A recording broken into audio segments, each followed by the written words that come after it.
Uh-oh.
Okay, we'll start with this. As one fight week ends, another begins. Arnold Barboza Jr. has boxing's best 5-year-old hype woman. Ahead of his fight with Teofimo Tio Loco. Big Bear Lake, California.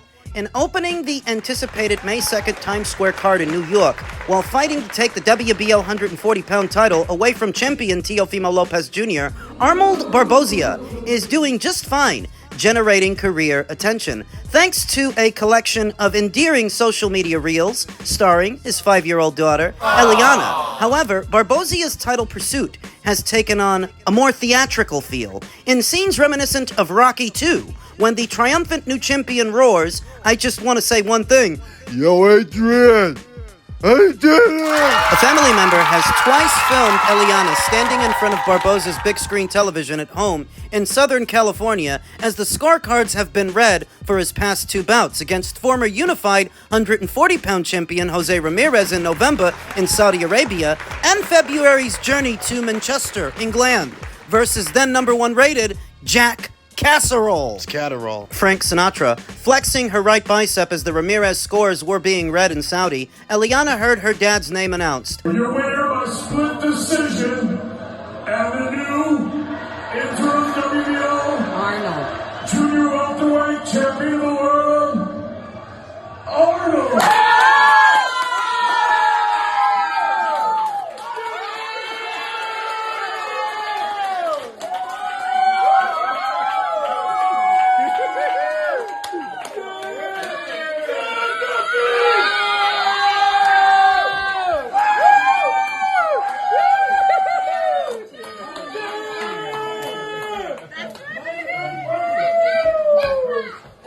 Fuck that fool, huh?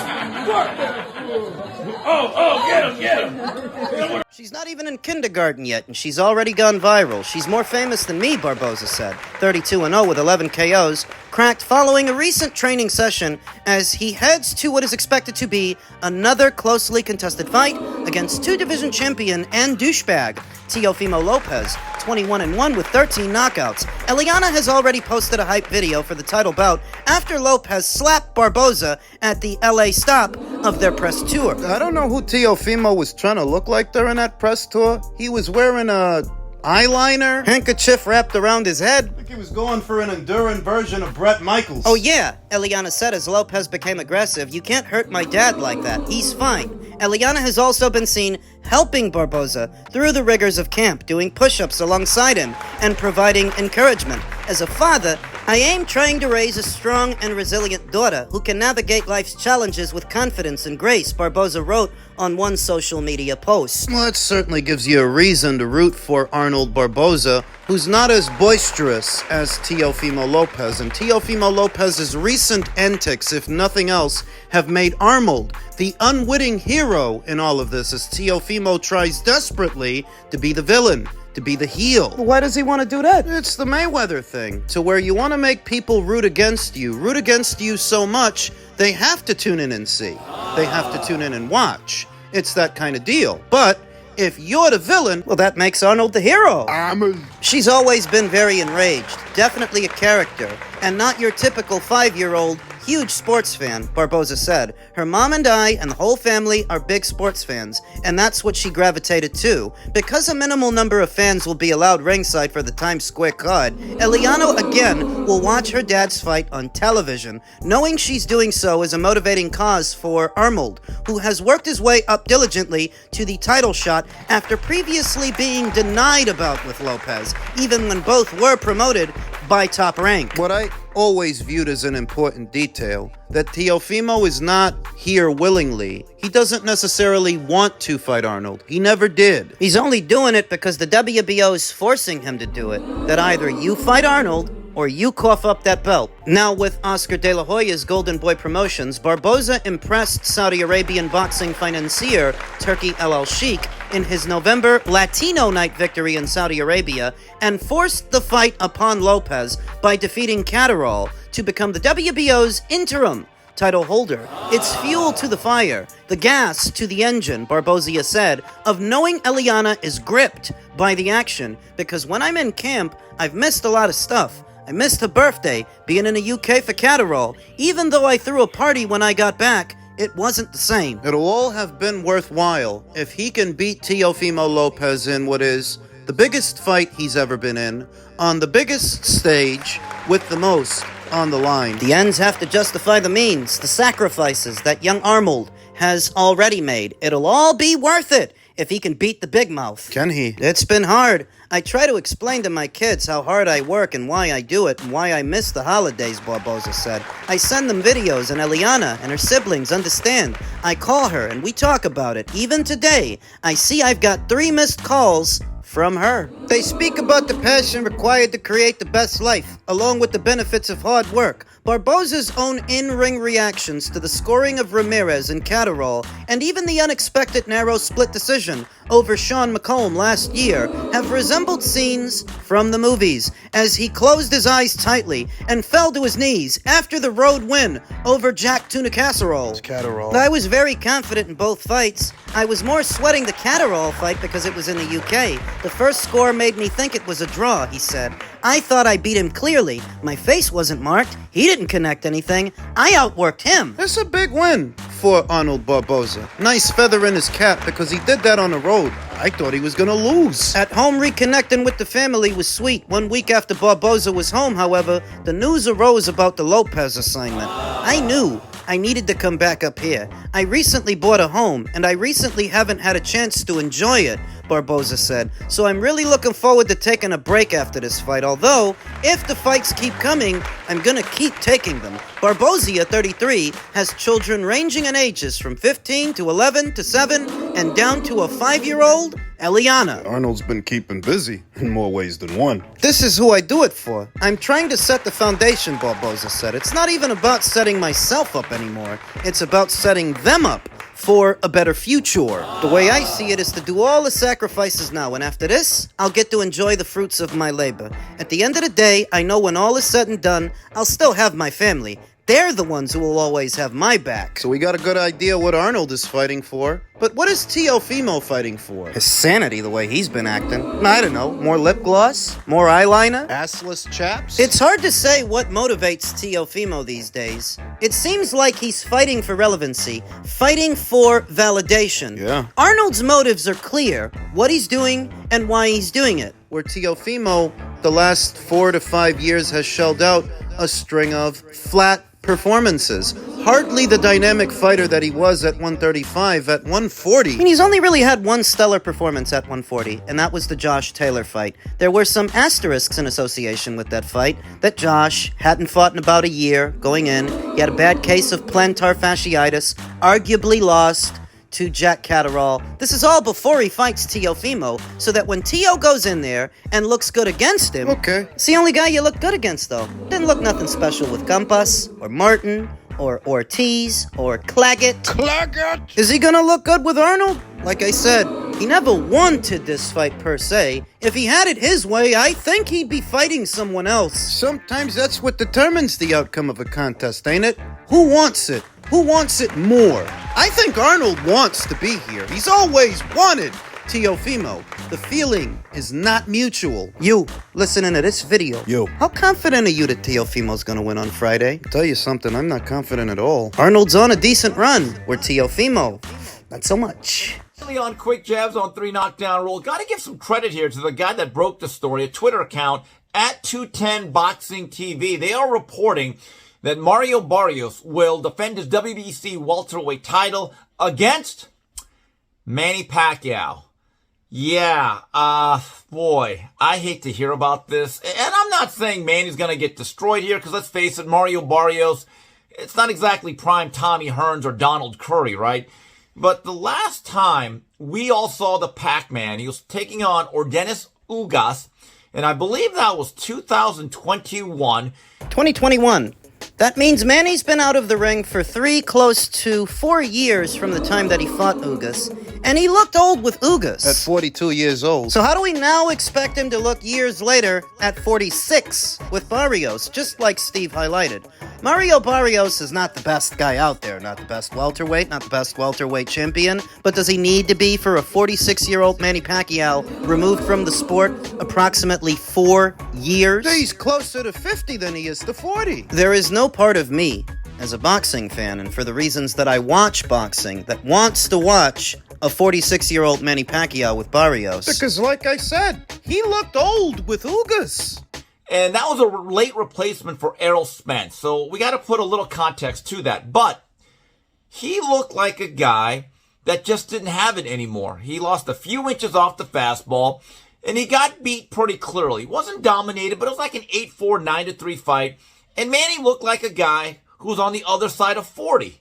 It happens. It wasn't a disgrace. And then he bowed out gracefully. And you figured, okay, now Manny can start the next chapter of his life as a senator or doing whatever he can, maybe one day being the president of the Philippines.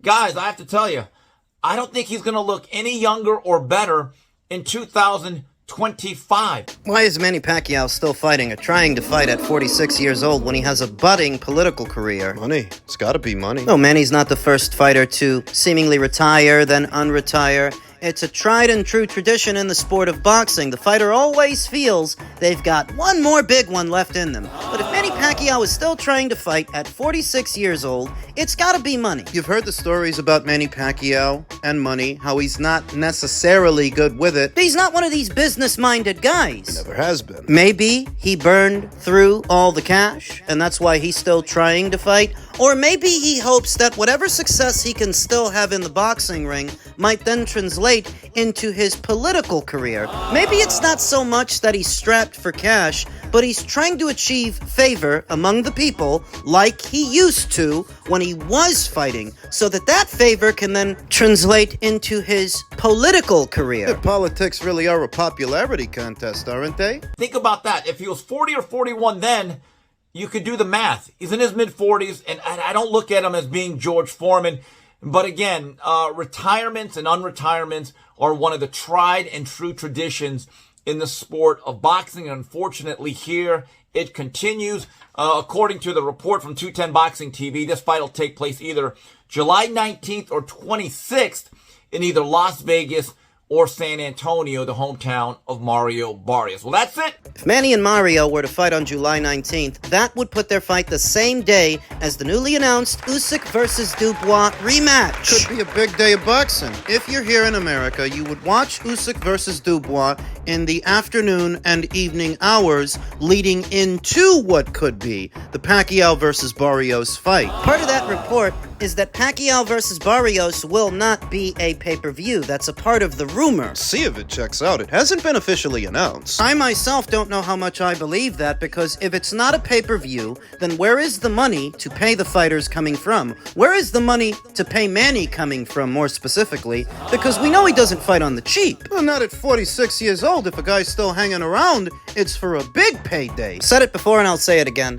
A big part of the reason that I'm so averse to Manny Pacquiao coming back is because it's not going to lead to a Boots unification match or a Brian Norman unification match. Manny gets a hold of that belt. I get it. Some years ago, there was talk of a Ryan Garcia versus Manny Pacquiao fight. And I figure that if Manny pulls this off and he becomes WBC champion, he will parlay that into a Ryan Garcia fight. Not a unification match with the other champions at the weight. He would likely pursue Brian. Which begs the same question. Do I want to see a 46 or 47-year-old Manny Pacquiao boxing Ryan Garcia? No. Tried and true tradition in the sport, former greats hanging around a little bit too long, wearing out their welcome. Beyond the July 19th fight for Manny Pacquiao, should he win, there will be a mandatory challenger in the queue for him in the winner of Sulaiman Sissoko versus Igas Kavaliauskas. Things to consider. But I don't expect Manny to fight the winner of that fight. I expect that he will hang on to that belt for as long as they let him, until such a time as he can parlay it into a Ryan Garcia fight. That if he's going to defend that belt, it's going to be for the money. Elsewhere in the world of boxing, the good people at IFL TV asked, was Eubank versus Benn the fight of the year so far? I would say so. I would say, of all the fights that I've seen this calendar year, this one was the most entertaining. So far, there's still plenty of time for other candidates, other entrants. On another post, the good people at IFL TV said, rate Chris Eubank Jr.'s performance against Conor Benn out of 10. Let's see, that's a different question. I rate the fight highly in terms of aesthetic and entertainment value, as it was thoroughly entertaining. But rating the individual fighters, that is, rating Chris Eubank Jr. on a scale of 1 to 10, based on what I saw yesterday, I don't actually rate him highly. How could I? I mean, just imagine that Brian Norman goes up to 160 pounds and has just as competitive a fight with a Yanni Bekalam-Kanalai, for example. Just as competitive as yesterday's fight. And I don't even know that that's a permissible parallel, because Brian Norman at least is a champion at welterweight, where Conor Benn has never been. But just imagine that. What would that say about Yanni Beck if a smaller fighter moved up in weight and gave him all those problems? The problems that Conor Benn gave Chris Eubank. What would you rate Yanni Beck from 1 to 10? No, I rate the fight an 8. A solid 8. It's a good number on a scale of 1 to 10. I would have gave it an 8.5 or a 9 if there would have been some knockdowns. Like what we saw in Zepeda versus Berenchik years ago. You see, I would have rated that fight a 9. That if Zepeda versus Berenchik is a 9, this fight would be an 8. You know, there were like 6 knockdowns in that fight. That fight between Zepeda and Berenchik. There were no knockdowns in this one, though it was still thoroughly entertaining. And on that premise, I would rate this fight an 8. Maybe an 8.5. If there would have been knockdowns, it would have been a 9. If it would have ended in a knockout, then it would have been a 10. On a scale of 1 to 10, though rating the individual fighters, rating Chris Eubank Jr. on a scale of 1 to 10 based on what I saw yesterday, buddy, if this is what you're going through with a naturally smaller fighter, I see why you didn't fight Hamza Shiraz. I see why you didn't fight Lara. I don't know, 4, maybe 5 out of 10? When Gennady Golovkin fought a guy who moved up from welterweight, he wrapped him up in 5 rounds. Chris Eubank Jr. did not wrap up Conor Benn. He didn't drop him. He didn't stop him. He was hurt several times throughout the course of the fight. He won. But when you're the naturally bigger and more experienced fighter, isn't winning the least you can do? I don't want to be too hard on him, because they both put on a very entertaining fight, though asking me to rate Chris individually... Rate him as what, a world-level fighter? I don't think I can give Chris more than a 4. Maybe a 5.